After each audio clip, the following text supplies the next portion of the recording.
Top Gun Maverick. Plus de 30 ans après la sortie du premier opus de 1986, Top Gun revient avec une suite où Tom Cruise forme une nouvelle génération de pilotes de jet. Je dois admettre que je n'ai pas vu le premier opus, j'avais vu un extrait lors de mes études, mais finalement, notamment parce qu'on m'a dit qu'on pouvait aller voir cette suite sans avoir vu le premier. Donc je me suis laissé tenter, voilà, je suis allé voir cette suite sans voir le premier. Bien sûr, je vais rattraper entre deux, ne vous inquiétez pas, je vais voir le premier Top Gun. Mais en attendant, ça ne m'a pas empêché d'aller voir Maverick. Tom Cruise, c'est un acteur que j'apprécie, notamment pour ses missions impossibles, La Guerre des Mondes aussi, qui est un film que j'aime beaucoup, ou Edge of Tomorrow, que j'ai aussi beaucoup apprécié. Dans le cas de Top Gun Maverick, je ne savais pas à quoi m'attendre, j'avais juste vu le trailer, ça vendait un peu de rêve, sans savoir à quoi m'attendre. Tom Cruise s'est beaucoup préparé pour ce rôle, j'ai vu l'entraînement qu'il a eu, vous pouvez voir sur YouTube, il y a des vidéos. Donc oui, ça me hypait. Et pourtant, je suis pas un énorme fan d'aviation, de l'armée, mais j'avoue que j'étais quand même curieux de voir le film. Et est-ce qu'au final, le film est bon? Eh bien, on va voir ça. Mais d'abord, parlons de l'histoire de ce Top Gun Maverick. Maverick est un pilote hors pair qui ne cesse de dépasser ses limites. Cependant, ses manœuvres sont de plus en plus dangereuses et coûtent de plus en plus cher. Ses supérieurs décident alors de le renvoyer à Top Gun afin qu'il puisse former une nouvelle génération de pilotes qui se préparent pour une mission extrêmement dangereuse. Cette mission consiste à bombarder une base avec deux vagues de jets, l'une qui bombarderait l'extérieur afin d'y former une brèche et l'autre qui bombarderait l'intérieur afin de détruire la base. Maverick voulant éviter les pertes, il va faire de son mieux pour les préparer, mais cela ne s'arrange pas lorsqu'il y voit Bradley Rooster, le fils de Goose, son ancien allié, qui se trouve parmi les élèves et qu'il aimerait protéger malgré le danger en l'honneur de Goose. En gros, c'est l'histoire du film basiquement en résumé. Là, j'avoue que j'ai essayé de vous faire un résumé très direct. Et qu'est-ce que j'ai pensé de ce film Top Gun Maverick? Eh ben, je vous avoue, c'est une très belle surprise. À la base, je ne m'attendais à rien, j'allais voir le film comme ça par curiosité parce qu'il y avait Tom Cruise, des acteurs que j'aime bien, et que les plans d'aviation avaient l'air stylés. Et ben finalement, je suis sorti de la séance en ayant beaucoup apprécié le film. Je dirais que ça a été une très belle surprise de l'année 2022. C'est-à-dire que là, le film, c'est un film que j'ai beaucoup aimé, alors qu'à la base, je ne m'attendais à rien. Après, ça ne veut pas dire que le film est parfait, on va parler des quelques défauts que j'ai repérés, qui sont plus du chipotage qu'autre chose, mais quand même, le chipotage, ça compte aussi, je trouve, des fois. Même si un film parfait, ça n'existe pas, hein, soyons clairs. Mais pour autant, j'ai vraiment beaucoup aimé le film, et je ne peux que vous inviter à le voir, notamment pour les plans d'aviation. Mais on va parler en détail, on va commencer par les défauts. Concernant les défauts, je commencerai par des choix de mise en scène que je trouve étranges, notamment les ralentis sur la plage. C'est un peu bizarre de le dire comme ça, je sais, mais je comprends pas les moments où tu vois des personnages parler sur la plage et qu'ils ont l'air de parler au ralenti alors que la voix est à vitesse réelle. C'est un détail, mais je ne comprends pas ça. Après, les ralentis du genre je te fais une passe, je vais marquer, je me montre en beau gosse torse nu, ça j'ai rien contre ces plans-là, je trouve qu'ils ont un sens. Et ça attire l'œil pour certaines personnes, mais bon, passons. En tout cas, juste le moment où il parle au ralenti alors que la voix n'est pas ralentie, c'est étrange. Après, je parlerai aussi des scènes de vol qui sont magnifiques, attention, hein, je ne dis pas le contraire, la mise en scène aussi, mais surtout dans les premières, il y a de trop nombreuses coupures. Un petit peu trop, hein, c'est pas du Paul W.S. Anderson, mais c'est quand même un petit peu trop surcuté au début. Mais c'est tout, sinon mise en scène et les scènes de vol en elles-mêmes, elles sont vraiment belles. Après, je parlerai aussi de l'émotion, qui n'est pas mauvaise, mais qui m'a rien fait. J'ai l'impression qu'elle a pas été assez poussée pour son métrage, alors qu'il y avait de quoi, notamment avec le personnage de Rooster par rapport à Maverick. Après, il y a quand même du développement, il y a quand même un peu d'émotion, juste que je n'ai pas l'impression d'avoir ressenti ce qu'il fallait quand il fallait. Et pourtant, leur relation, elle est bien développée entre les deux. On a aussi l'humour qui est un peu dispensable, mais pas pour toutes les blagues. Parce qu'en fait, elle fonctionne dans le sens où elles arrivent à nous faire rire et à détendre l'atmosphère, mais de l'autre côté, tu te dis que l'humour était-il réellement nécessaire, ou alors ça dépend du personnage. Et j'en viens au dernier problème que j'ai avec ce film, même si c'est personnel, il y a des personnages totalement oubliables. Je ne parle pas de Phoenix, Hangman ou Tom, mais plutôt du pote de Tom là, je crois que c'est Fuller, je sais plus exactement le nom tellement je l'ai pas noté d'ailleurs hein, avec mes notes à côté. Lui, je l'oublie totalement, il est pas méchant, hein, il fait que suivre Hangman, et après il a quand même plus de cœur qu'Hangman au début, mais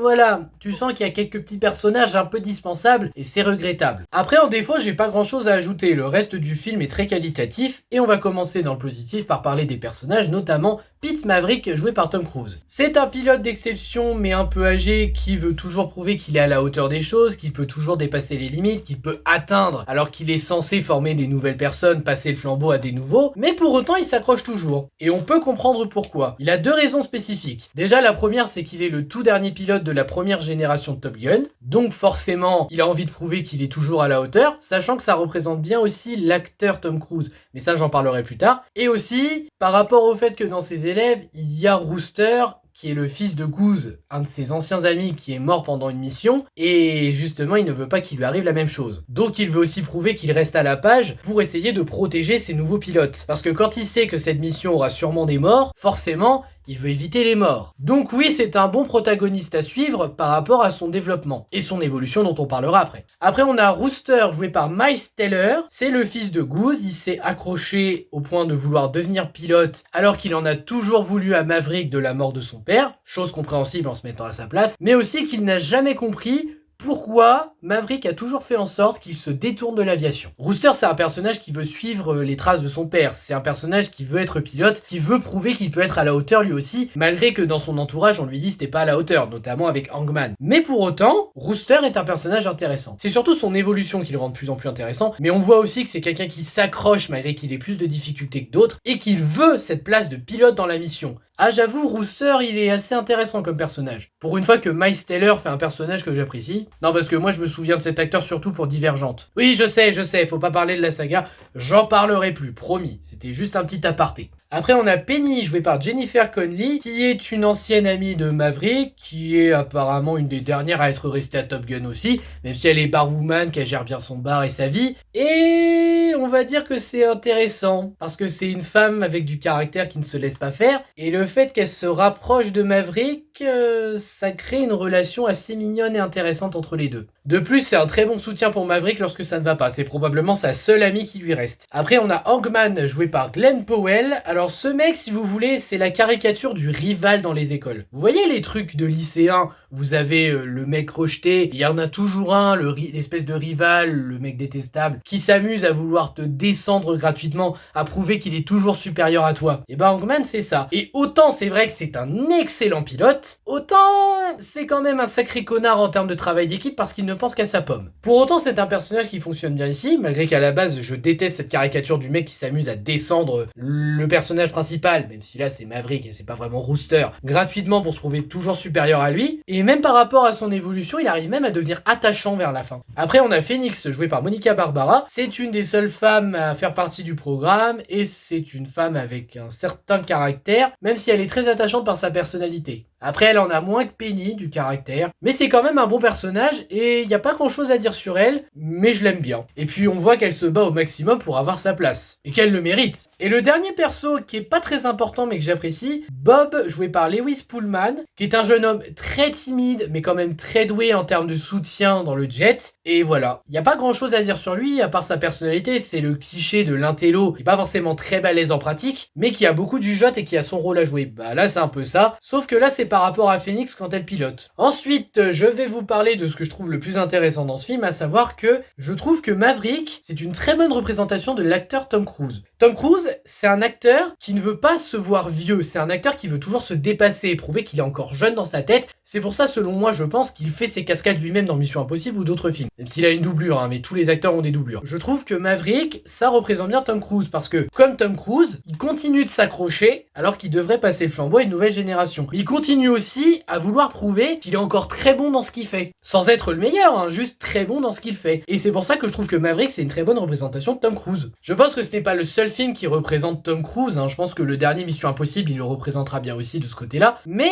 je trouve qu'avoir fait ça avec Top Gun Maverick, c'est très intéressant. En termes d'évolution, les plus intéressantes, c'est Maverick et Rooster. On a Maverick qui apprend à laisser les autres un peu prendre la place, à ne pas tout faire tout seul et à ne pas prendre les risques tout seul, même s'il avait raison sur le fait qu'il faut savoir éviter les pertes. On a Rooster aussi qui apprend à aller de l'avant par rapport à Maverick. Et on a aussi Hangman qui devient plus attachant vers la fin. Mais encore une fois, j'en parlerai en partie spoil. En tout cas, dans les trois cas, ce sont des personnages intéressants dans leur développement. Évidemment, un des meilleurs points du film, ce sont les scènes de vol qui sont juste magistrales. La manière dont les jets volent, les plans choisis, la mise en scène, ça a été très bien géré. Même l'opération, quand tu vois les manœuvres qu'il faut faire, même en film, ça te donne des sensations. Et pourtant, t'es pas aux commandes et t'es pas en VR. D'ailleurs, ça serait pas con qu'ils fassent un truc Top Gun Maverick VR. Juste même en termes d'expérience comme ça et Spider-Man.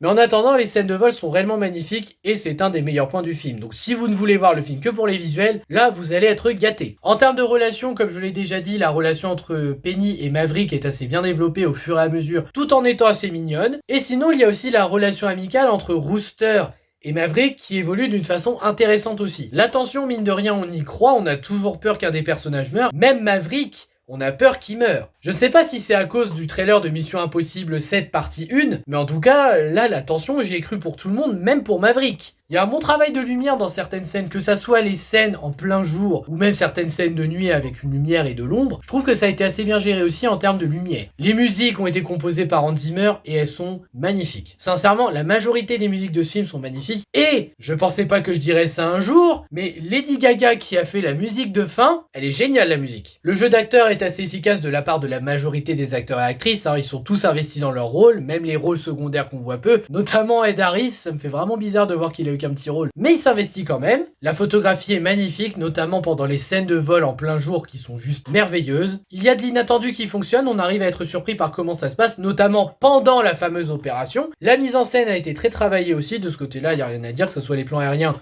ou en général au sol, il y a une mise en scène travaillée. Les costumes sont de qualité, les effets spéciaux aussi sont de qualité. La fin fait plaisir à voir après tout ce qui s'est passé, et les décors sont très jolis. Alors, partie spoil, de quoi je pourrais vous parler? Bah déjà, je pourrais vous parler de la fameuse opération. Donc la fameuse opération, ça consiste à ce que deux vagues de deux jets chacun traverse un canyon, donc vraiment gauche totale, droite totale, pour après faire une petite montée pour descendre, pas en pic mais quand même pas loin, qui largue les bombes et qui remonte au maximum malgré que ça peut les faire s'évanouir et fatiguer. Alors déjà l'opération est difficile, mais ce qui est impressionnant c'est qu'après ça, Maverick se prend un missile, et à ce moment-là on a tous cru qu'il était mort, on s'est tous dit « Oh putain, Maverick est mort, ça veut dire qu'ils vont devoir aller de l'avant !» Là tu vois que Maverick est vivant, que Rooster est venu le chercher malgré qu'il se crache aussi, et que les deux vont devoir prendre un nouveau jet pour partir. Ils ont failli se faire avoir, et puis là il y a Hangman qui était en renfort, qui est venu les aider. Je sais pas quoi dire, je crois que cette séquence c'est juste la plus belle du film, et ça montre à quel point les trois personnages ont bien évolué aussi. Donc voilà, il y a ça, et la tension a été réellement efficace du début à la fin, on s'est vraiment dit il y a tel qui va mourir, il y a tel qui va mourir, il y a tel qui est en danger,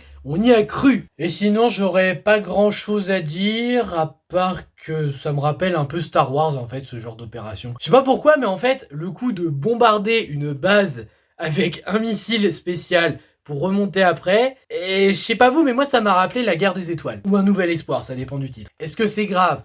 Non, tu peux t'inspirer d'autres films, c'était pas très voyant non plus, je veux dire, il y a des trucs beaucoup plus voyants, hein. Mais pour autant, voilà, tu t'inspires un petit peu pour ça, et je pense qu'en vrai, dans la Navy, il doit y avoir des opérations comme ça. Voilà, je pense que je n'ai pas grand chose à ajouter, donc que dire sur Top Gun Maverick au final? C'était très bon. Sincèrement, c'est une très grande surprise alors que je ne m'attendais à rien. J'ai vraiment beaucoup aimé le film. Et pourtant, encore une fois, j'ai pas vu le premier. Donc, je ne peux que vous inviter à aller le voir parce que là, les plans d'aviation et tout, c'est une expérience à vivre au cinéma. C'est pas une expérience à vivre chez toi devant ton écran d'ordinateur. Ça n'aura pas le même effet. J'ai vraiment beaucoup aimé le film sur beaucoup de points, que ça soit l'aviation, les personnages, le développement, la mise en scène. Mais pour le coup, ce Top Gun Maverick, allez le voir. Même si c'est juste pour les plans d'aviation, ça doit se vivre au cinéma, donc je vous conseille fortement d'aller le voir. Sur ce, je vous remercie d'avoir regardé cette vidéo. N'hésitez pas à liker, à partager, à vous abonner et à me donner votre avis dans les commentaires sur ce film. Et je vous dis à bientôt pour une prochaine vidéo. Ciao!